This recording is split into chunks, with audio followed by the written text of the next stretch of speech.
Thank you.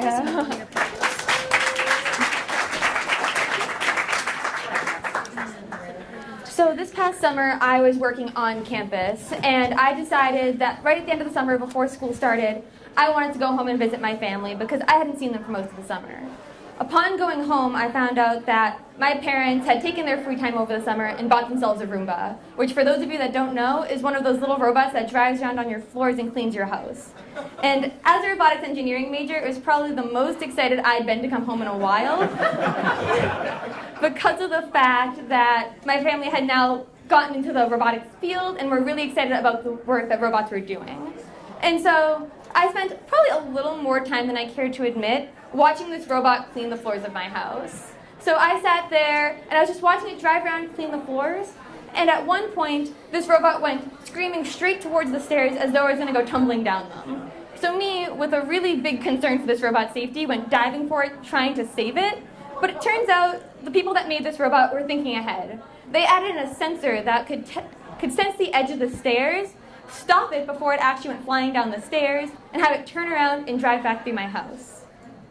And so, as someone that's currently getting a robotics engineering degree, I want to be able to design robots that are really cool and can help people.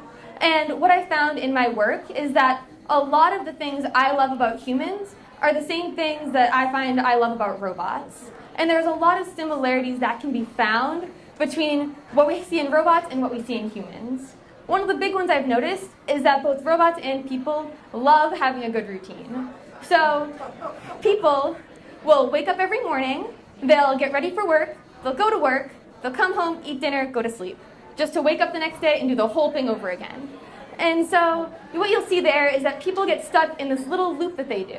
They'll do the same thing day in, day out, but you don't see this happening with robots because robots have sensors on them, which means that these robots have to be integrating with the real world and sensing what's going on. And a lot of times, that little bit of it is what's lost on humans.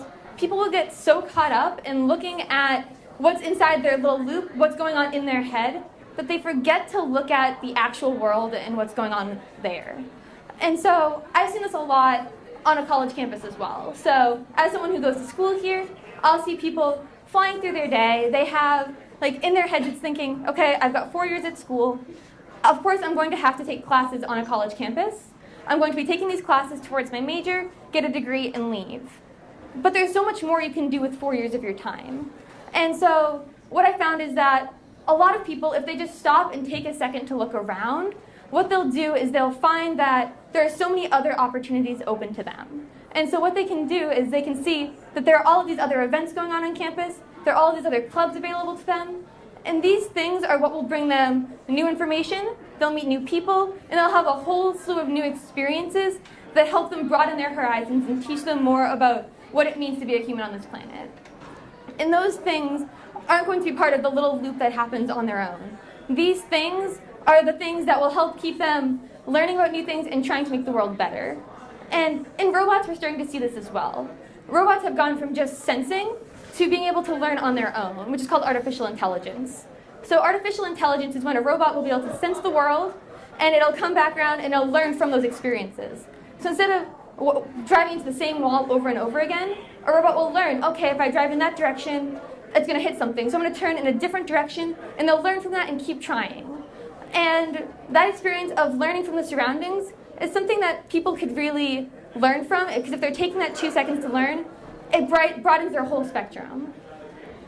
Now we've seen this a lot with these autonomous vehicles that Uber has started coming out with. They have a lot of really cool technology that's creating self-driving cars.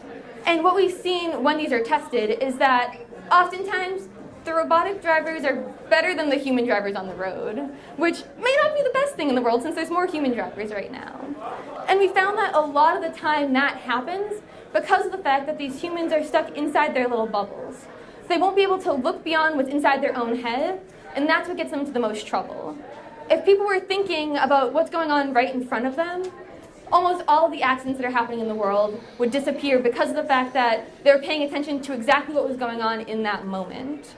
And I guess that's the biggest thing that we can learn from robotics, is just to be in the moment and paying attention to what's going on right now.